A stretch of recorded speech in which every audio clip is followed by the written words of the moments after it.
Good morning students, class 11th English medium, Hindi medium sorry, subject chemistry and आज का topic हमारा है सहसंयोजक बंध का विचलन। तो सबसे पहले याद कीजिए आप सहसंयोजक आबंध क्या होता है, क्योंकि अपन ये चैप्टर 4 में पढ़ चुके हैं। रासायनिक आबंध वाला जो चैप्टर था उसमें मैंने आपको आयनिक आबंध, सहसंयोजक आबंध और उपसहसंयोजक आबंध के बारे में बताया था। तो सहसंयोजक आबंध अपन जानते हैं, जब भी दो परमाणु इलेक्ट्रॉनों का साझा करते हैं अपने अष्टक का पूर्ण करने के लिए, अपने अष्टक को पूर्ण करने के लिए, स्थायी होने के लिए वो इलेक्ट्रॉनों का साझा करके आबंध बना लेते हैं। इस आबंध को क्या कहते हैं? सहसंयोजक आबंध। अब सहसंयोजक आबंध जो है दो अलग अलग प्रकार के परमाणुओं में बनता है। एक वो सहसंयोजक आबंध जो समान परमाणुओं में बनता हो, और एक ऐसा सहसंयोजक आबंध जो असमान परमाणुओं में बनता हो। तो दोनों ही कंडीशन में क्या होता है देखिए। तो सबसे पहले मैं बात करता हूं सहसंयोजक आबंध, जिसमें दो भागों में अपन इसको बांट सकते हैं। फर्स्ट है समांश विखंडन और दूसरा है विषमांश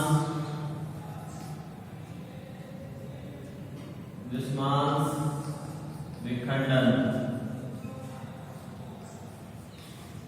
देखिए ना, विषमांश विखंडन, ठीक है।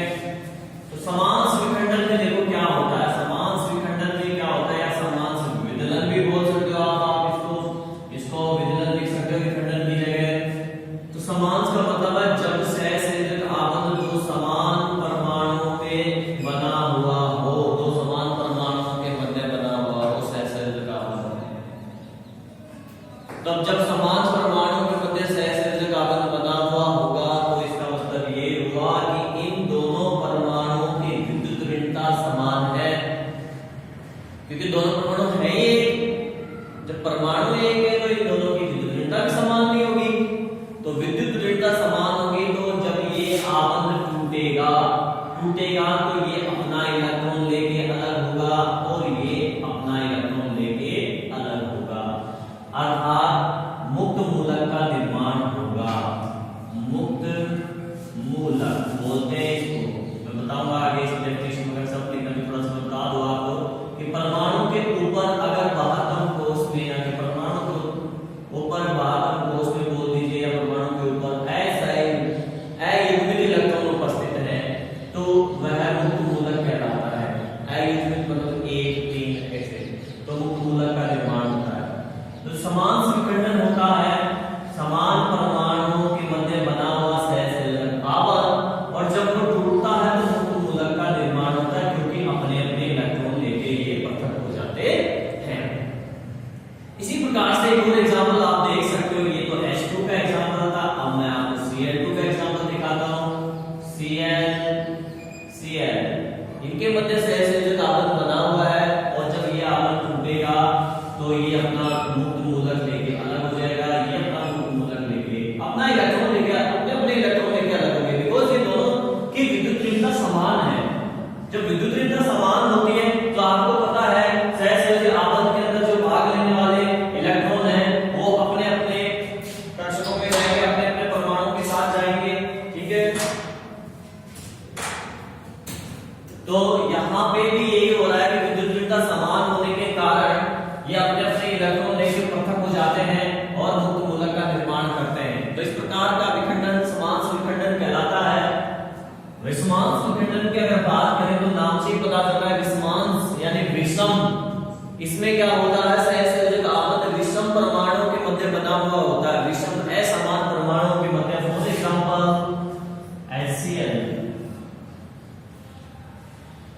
HCl, यहाँ पे दोनों परमाणु असमान है, अर्थात एक परमाणु की विद्युत ऋणता ज्यादा है तो दूसरे परमाणु की विद्युत ऋणता कम है। तो जब ये सहसंयोजक आबंध टूटेगा तो यहाँ पे जिसकी विद्युत ऋणता अधिक है वो कम विद्युत ऋणता वाले इलेक्ट्रॉन को भी अपने साथ ले जाएगा, अर्थात सहसंयोजक बंध के जो इलेक्ट्रॉन है उनको अपने साथ ले जाता है। जब ये बॉन्ड ब्रेक होगा तो ये दोनों इलेक्ट्रॉन क्लोरीन ले जाएगा, क्योंकि क्लोरीन की विद्युत ऋणता ज्यादा है और हाइड्रोजन की कम है, इसलिए हाइड्रोजन का इलेक्ट्रॉन भी क्लोरीन में चला जाएगा। इस कारण से जब ये समांश विखंडन होता है असमान परमाणुओं के मध्य, तो विद्युत ऋणता में अंतर होने के कारण जिसकी विद्युत ऋणता ज्यादा है वो ऋणायन बनाता है और जिसकी विद्युत ऋणता कम है वो धनायन बनाता है। तो इस प्रकार से विषमांश विखंडन होता है। आगे बात समझें तो समांश विखंडन में तो जो है मुक्त मूलक का निर्माण होता है और विषमांश विखंडन में ऋणायन और धनायन का निर्माण होता है। क्लियर? नेक्स्ट हमारा टॉपिक है, यहाँ पे हमने अभी थोड़ी देर पहले जस्ट मुक्त मूलक की बात की, तो हम अगला टॉपिक मुक्त मूलक की लेते हैं कि मुक्त मूलक क्या है। मुक्त मूलक फ्री रेडिकल भी बोलते हैं इसको इंग्लिश में, फ्री रेडिकल। तो देखिए मुक्त मूलक क्या होता है, जब भी किसी परमाणु या परमाणु के समूह पे बात कर लो या किसी परमाणु के ऊपर अयुग्मित इलेक्ट्रॉन उपस्थित होते हैं तो उसे मुक्त मूलक कहते हैं। अयुग्मित इलेक्ट्रॉन समझ गए, जब भी किसी परमाणु के ऊपर अयुग्मित इलेक्ट्रॉन होते हैं तो उसे मुक्त मूलक कहा जाता है। फॉर एग्जांपल जैसे कि CH3 ये मुक्त मूलक हो गया एल्किल ग्रुप का। यहाँ पे इसके अंदर कार्बन के साथ में कार्बन के, आपको पता है कार्बन के बाद हम कोष में कितने इलेक्ट्रॉन होते हैं, कितने होते हैं? अरे सारा पढ़ा दिया, अभी भी पता नहीं है कि कार्बन के बाद हम कोष में कितने इलेक्ट्रॉन होते हैं? 4 होते हैं। 4 नहीं होते? इसकी संयोजकता 4 होती है। तो यहाँ पे 3 हाइड्रोजन है, तो इसने हाइड्रोजन के साथ बॉन्ड बना लिया, इसने हाइड्रोजन के साथ बॉन्ड बना लिया, इसने हाइड्रोजन के साथ बॉन्ड बना लिया। तो अब एक इलेक्ट्रॉन अयुग्मित अवस्था में है कि नहीं इस कार्बन के ऊपर, तो ये मुक्त मूलक हो गया। क्या हो गया? ये मुक्त मूलक। आगे बात समझ में, ठीक है। मुक्त मूलक अवस्था के अंदर जो परमाणु होता है, मुक्त मूलक जो परमाणु होता है उसका अष्टक पूर्ण नहीं होता है, उसका अष्टक पूर्ण नहीं होता है। आप देख सकते हो इसका अष्टक पूर्ण नहीं है इस कार्बन का। 2 1 2 2 4 2 6 1 7 ही हुआ, 8 नहीं हुआ ना, तो ये मुक्त मूलक अवस्था में परमाणु का अष्टक पूर्ण नहीं होता है। इसके अलावा एक और एग्जांपल आप देख सकते हैं CH3 CH2, तो ये हो गया मुक्त मूलक। अब यहाँ पे जो मुक्त मूलक कार्बन परमाणु है, यहाँ पे आबंध बन रहा है, ये 2 हाइड्रोजन के साथ बन रहा है यूं, और एक मुक्त मूलक है। ठीक है, 4 में से 3 तो बॉन्ड बन रहे हैं, ये इधर इस कार्बन से जुड़ा हुआ है यहाँ पे। ठीक है, 4 में से 3 तो बन रहे हैं, लेकिन एक मुक्त मूलक परमाणु, एक इलेक्ट्रॉन रह गया है परमाणु के ऊपर, तो ये मुक्त मूलक हो गया। अब इसका भी अष्टक पूर्ण नहीं है, देखिए 2 1 2 2 4 2 3 6 1 7। आगे बात समझ रहे? तो ये होते हैं मुक्त मूलक। अब मुक्त मूलक जो है इनको 3 भागों में हम बांट सकते हैं, प्राथमिक मुक्त मूलक, द्वितीयक मुक्त मूलक और तृतीयक मुक्त मूलक। तो आप याद कीजिए, मैंने आपको एक पार्ट में बताया था एक बार एक वीडियो लेक्चर में कि प्राथमिक कार्बन, द्वितीयक कार्बन और तृतीयक कार्बन क्या होते हैं, अर्थात 1 डिग्री 2 डिग्री और 3 डिग्री कार्बन। तो याद कीजिए, तो उसी आधार पर इसको 3 भागों में हम बांट सकते हैं।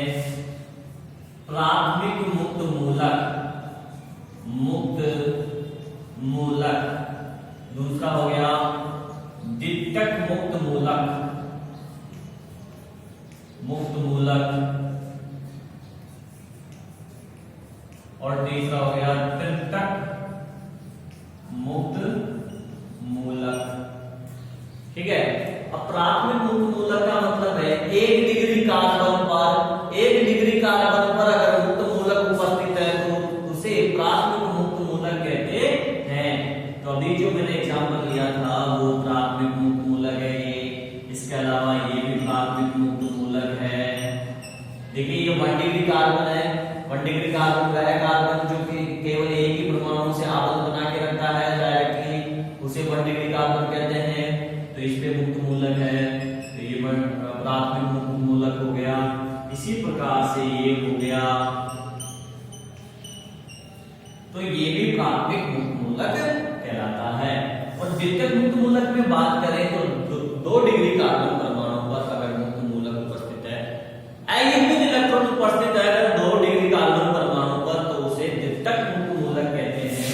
जैसे 2 डिग्री कार्बन पर होता है कि वह कार्बन परमाणु जो 2 अन्य कार्बन परमाणुओं से जुड़ा हुआ होता है उसे 2 डिग्री कार्बन कहते हैं। अब 2 डिग्री कार्बन से कहते हैं तो ये 2 डिग्री कार्बन है और इस पे मुक्त मूलक हो, यानी इसमें अयुग्मित इलेक्ट्रॉन हो, तो ये द्वितीयक मुक्त मूलक कहलाता है। एंड द्वितीयक मुक्त मूलक के मतलब है कि 3 डिग्री कार्बन परमाणु पर अयुग्मित इलेक्ट्रॉन उपस्थित है तो उसे द्वितीयक मुक्त मूलक कहते हैं। 3 डिग्री का मतलब हो गया जो कार्बन 3 अन्य कार्बन परमाणुओं से जुड़ा हुआ हो उसे 3 डिग्री कहते हैं। तो ये वाला 3 डिग्री हुआ कार्बन। तो यहां पे मुक्त मूलक अयुग्मित इलेक्ट्रॉन उपस्थित है तो ये हो गया तृतीयक मुक्त मूलक। आगे बात समझे, ठीक है। तो ये 3 प्रकार के मुक्त मूलक हो गए, सिंपल सी चीज है। नेक्स्ट हमारा टॉपिक है समायवता। तो ये मुक्त मूलक हमने भी पढ़ लिया है। अब जो टॉपिक है समायवता का है, समायवता।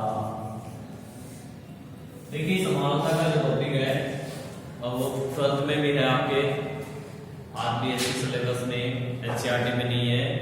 नेक्स्ट टाइम अगर एनसीईआरटी लागू होगा तो हट जाएगा। तो समायवता में क्या होता है, समायवता होती क्या है? समायवता ये है कि किसी भी यौगिक का अणुसूत्र समान हो लेकिन उनकी संरचनाएं अगर अलग अलग होती हैं, उनके गुणधर्म और रासायनिक गुणधर्म, भौतिक गुणधर्म और रासायनिक गुण परिवर्तन हो जाते हैं जिसके कारण से, तो ऐसे यौगिकों को समायवी तथा इस गुण को समायवता कहा जाता है। मैं यहां परिभाषा लिख देता हूं कि विभिन्न यौगिकों के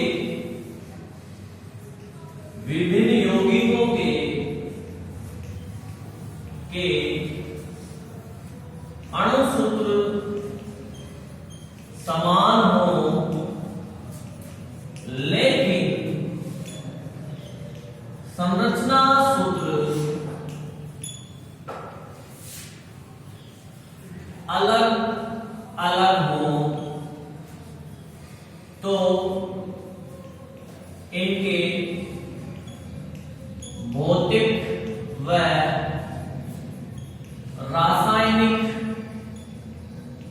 गुण भी अलग अलग होते हैं। यानी अणुसूत्र तो समान रहता है लेकिन संरचना सूत्र या संरचना बोल दीजिए, इसके कारण से भौतिक और रासायनिक गुण भी अलग अलग हो जाते हैं। केवल अणुसूत्र समान रहता है लेकिन संरचना, भौतिक गुण और रासायनिक गुण ये अलग अलग होते हैं। तो ऐसे यौगिकों को,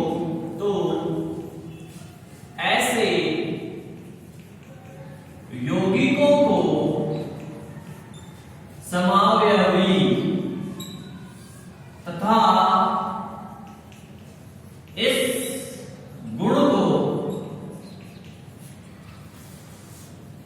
समावयवता कहते हैं। आगे बात समझे, नोट डाउन कर लो परिभाषा, ठीक है। नेक्स्ट है हम समानता को कितने भागों में बांट सकते हैं। तो समानता को देखो मुख्यतः 2 भागों में बांटा जा सकता है। समानता को मुख्यतः 2 भागों में बांटा जा सकता है। पहला भाग है संरचनात्मक समायवता और जो दूसरा भाग है इसका वो है त्रिविम समायवता। अब देखिए स्टूडेंट, जो संरचनात्मक समायवता है इसको भी हम कुछ पार्ट्स में डिवाइड कर सकते हैं। श्रृंखला समायवता, स्थिति समायवता, क्रियात्मक समूह समावयवता और मध्यावयवता। मध्यावयवता तो पहला पार्ट इसका हो गया, फर्स्ट पार्ट इसका है श्रृंखला समावयवता, समावयवता। दूसरा पार्ट है इसका स्थिति समावयवता। तीसरा पार्ट है इसका क्रियात्मक समूह समावयवता। चौथा पार्ट है इसका मध्यावयवता समावयवता। तो ये चार प्रकार है इसके संरचनात्मक समावयवता के। और जो त्रिविम समावयवता है इसको हम दो भागों में बांट सकते हैं। एक है ज्यामितीय समावयवता और एक प्रकाशिक समावयवता। ज्यामितीय समावयवता और दूसरा है प्रकाशिक समावयवता। अब देखिए यहां पे हम हमारे कोर्स में केवल इसकी बात करेंगे, संरचनात्मक समावयवता। ये जो त्रिविम समावयवता है 12th के सिलेबस में एनसीईआरटी में नहीं है, लेकिन आरबीएसई बोर्ड में है, एक चैप्टर है इसका। अभी हम इसकी बात करेंगे संरचनात्मक समावयवता क्या होती है और श्रृंखला, स्थिति, क्रियात्मक समूह और मध्यावयवता समावयवताएं क्या होती हैं। आई होप आपने उतार लिया होगा। आगे बढ़ते हैं। तो हम अब यहां पे बात करने वाले हैं संरचनात्मक समावयवता की।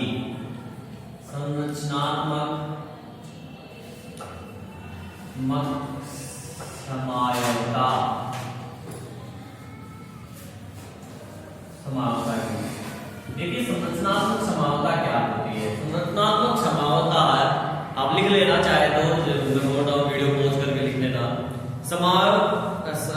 संरचनात्मक समावयवता का मतलब है कि ऐसी समावयवता कि अणुओं के अणु सूत्र तो समान हो लेकिन उनकी संरचना अलग अलग हो, तो इसे संरचनात्मक समावयवता कहा जाता है। ध्यान दें, अणु सूत्र समान हो लेकिन संरचना अलग अलग हो तो ऐसी स्थिति को संरचनात्मक समावयवता कहा जाता है। अब इसका जो पहला प्रकार है उसकी बात कर रहे हैं अपन। फर्स्ट प्रकार है श्रृंखला समावयवता। तो नाम से क्लियर है, देखिए श्रृंखला समावयवता अर्थात जो हाइड्रोकार्बन की बात करें अगर, तो हाइड्रोकार्बन की जो श्रृंखला बन रही है उसमें परिवर्तन हो जाए। एक हम जानते हैं हाइड्रोकार्बन की जो श्रृंखला होती है लंबी होती है, सीधी चेन होती है, ब्रांचें निकल जाती है, बहुत सारी ब्रांचें निकल जाए, तो ऐसा ही कुछ यहाँ पे होता है। मैं एग्जांपल से इसको समझा देता हूँ आपको। मैं एग्जांपल ले रहा हूँ यहाँ पे C5H10, ठीक है। इसका नाम है 5 कार्बन को पेंट को सिंगल बॉन्ड पेंटेन है ये। अब अणु सूत्र हमारे पास है C5H10, तो मैं इसकी डिफरेंट संरचनाएं बना सकता हूं, तो श्रृंखला समावयवता कहलाएगी। इसकी श्रृंखला में परिवर्तन करके, तो पहला तो देखिए आप देखिए यहाँ पे इसको सीधी चेन में बना दें अपन अगर, तो CH3 CH2 एंड CH3, तो ये हो गया आपका सीधी लंबी चेन। इसको लंबी चेन नॉर्मल बोलेंगे, नॉर्मल पेंटेन इसका नाम है। ये सीधी लंबी चेन है इस अणु सूत्र की। अब मैं इस चेन में परिवर्तन कर दूं, यानी इस श्रृंखला के अंदर परिवर्तन कर दूंगा, तो ये श्रृंखला समावयवता कहलाएगा कि नहीं कहलाएगा। तो अब देखिए इसकी श्रृंखला में परिवर्तन करके अपन क्या कर सकते हैं, तो अपन ये कर सकते हैं, इसकी श्रृंखला में मैंने थोड़ा सा परिवर्तन किया और जैसे ही इसकी श्रृंखला में परिवर्तन हुआ तो कुछ ये संरचना बनी। श्रृंखला में परिवर्तन होने के कारण ये संरचना बनी, ये भी है। तो ये C5H10 कार्बन काउंट कर लो, हाइड्रोजन काउंट कर लो, निकलेगा तो ये इसमें C5H10, परंतु 1 2 3 4 5 ही तो है। H की बात करें तो 3 3 6 3 9, तो ये 12 आएगा इसका। 3 3 6 और 6 12, ये 12 है।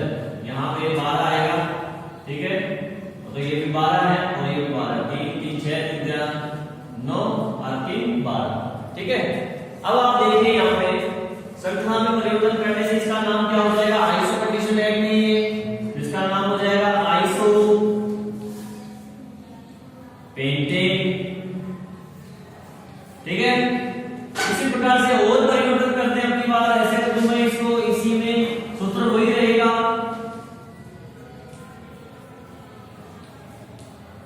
अब देखिए वही 12 कार्बन 12 हाइड्रोजन है और 5 कार्बन है, लेकिन अब नाम क्या हो गया इसका? Neopentane, neopentane. अर्थात अणु सूत्र समान हो लेकिन संख्या में परिवर्तन हो जाए तो उसे संकला समावता कहा जाता है। क्या होता है? अणु सूत्र समान हो लेकिन संख्या में परिवर्तन हो तो उसे संकला समावता कहा जाता है। आप ये डेफिनेशन लिखकर ये एग्जांपल नोट कर लेना, वीडियो को पॉज करके। आगे हम बढ़ते हैं, दूसरा प्रकार। दूसरा प्रकार क्या है इसका?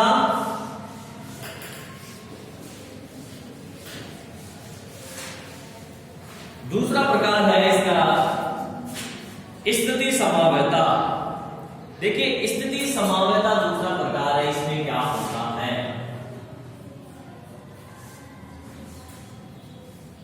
स्थिति समावयता, तो स्थिति समावयता का मतलब है कोई भी प्रतिस्थापी, कोई भी जो प्रतिस्थापी होता है या क्रियात्मक समूह, कोई परमाणु का समूह हो स्पेशल विशेष, उसकी स्थिति में परिवर्तन हो जाए, उसकी स्थिति में परिवर्तन हो जाए तो इसे स्थिति समावयता कहा जाता है। नाम से इसकी डेफिनेशन है, ठीक है। स्थिति समावयता अर्थात किसी प्रतिस्थापी की स्थिति में परिवर्तन हो जाए तो उसे स्थिति समावयता कहते हैं। फॉर एग्जांपल देखिए यहाँ पे एग्जांपल में अपन ले रहे हैं CH3 CH2 CH2OH। यहां पे आप देख सकते हो कितने कार्बन है? 3 कार्बन है। हाइड्रोजन कितने हैं? 8 हैं। और ऑक्सीजन कितना है? 1 है। अर्थात इसका अणु सूत्र ये बना C3H8O।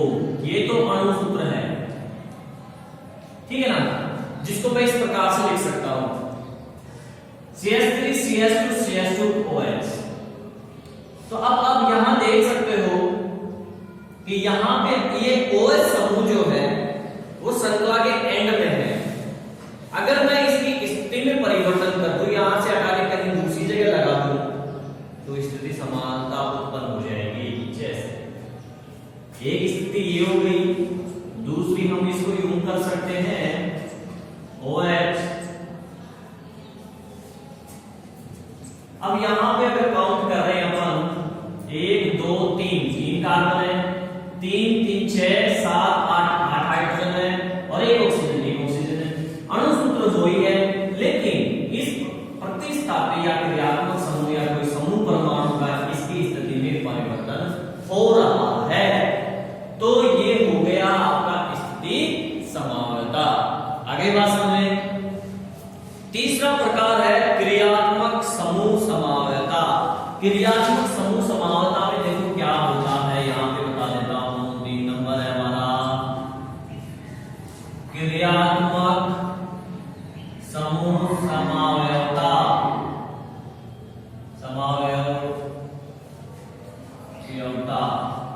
देखिए इसमें क्या होता है, क्रियात्मक समूह समावयता में क्या होता है कि क्रियात्मक समूह ही बदल जाए।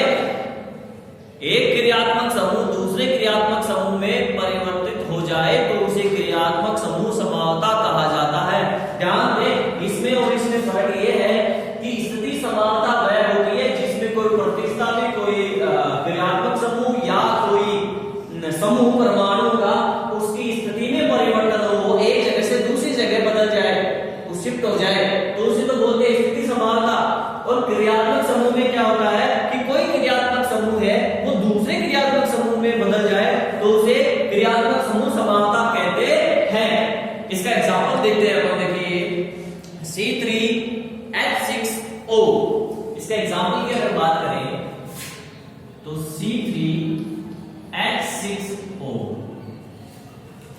अणुसूत्र है, ये क्या है, अणुसूत्र है।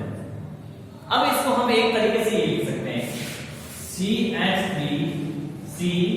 CH3 डबल बॉन्ड O, और आप जानते हो इसका नाम है कीटोन। क्या नाम है इसका, कीटोन। तो इसका नाम हो जाएगा, 3 कार्बन है, प्रोपेनॉन। क्या नाम हो जाएगा इसका, 3 कार्बन पे प्रोपेनॉन।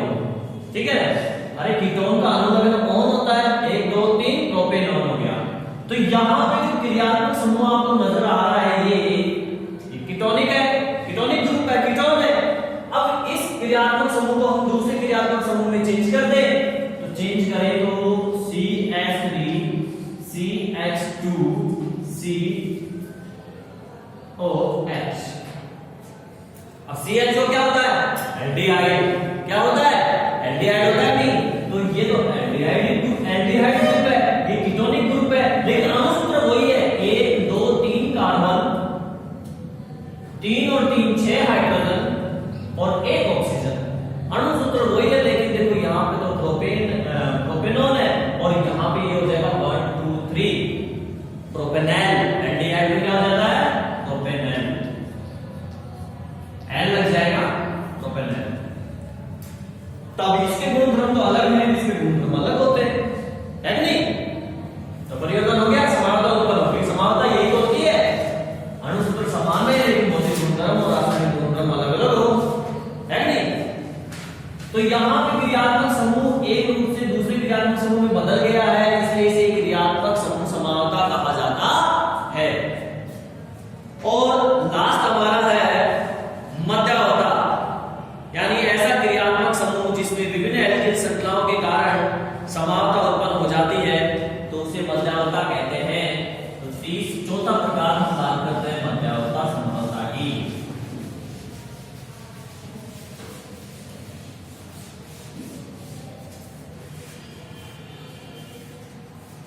चौथा प्रकार है मध्यावता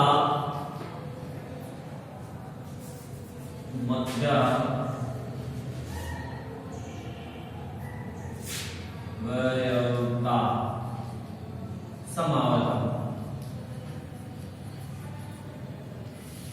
इस प्रकार की समावता के अंदर कोई भी जो क्रियात्मक समूह है उससे जुड़ी हुई एल्किल समूह की संरचना में या एल्किल समूह में परिवर्तन हो जाता है, तो इसे मध्यावता कहते हैं। एग्जाम्पल के लिए अपन ले लेते हैं C4H10O।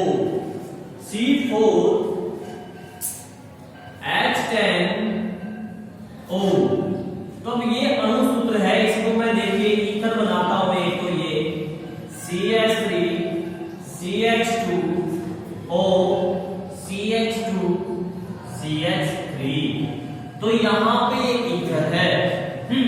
इसका नाम आ रहा है, साधारण नाम पद्धति में इसका नाम हो जाएगा डाई एथिल ईथर है। तो यहां पे ऑक्सीजन परमाणु से जुड़ी हुई जो एल्किल श्रृंखलाएं हैं, ये है, एक तो एथिल है, एक ये है, ये भी एथिल है। अब इस श्रृंखला में परिवर्तन करते हैं अपन, इसको ऐसे लिख दें CH3O CH2 CH2 CH3। एक बार काउंट कर लें आप, ज्यादा लग रहे हैं, 2 2 तो 5 10 हो गए, और नीचे वाले भी कितने हो गए,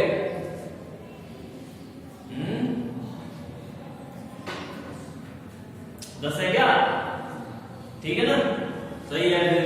तो अब यहां पे तो क्या हो गया, मैथिल ग्रुप है, ये तो मैथिल हो गया और ये प्रोपिल हो गया, है नहीं? तो क्या नाम हो जाएगा इसका, मैथिल प्रोपिल ईथर, ठीक है ना?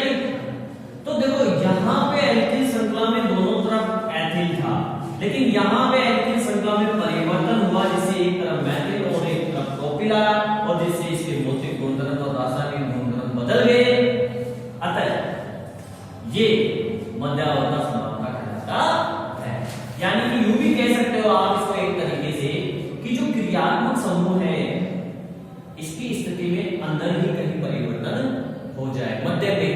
ये यहाँ पे ना, यहाँ से यहाँ शिफ्ट हो गया मध्य के अंदर, तो इसको मध्यावता कहते हैं। ऐसे भी बोल सकते हो आप यहाँ पे।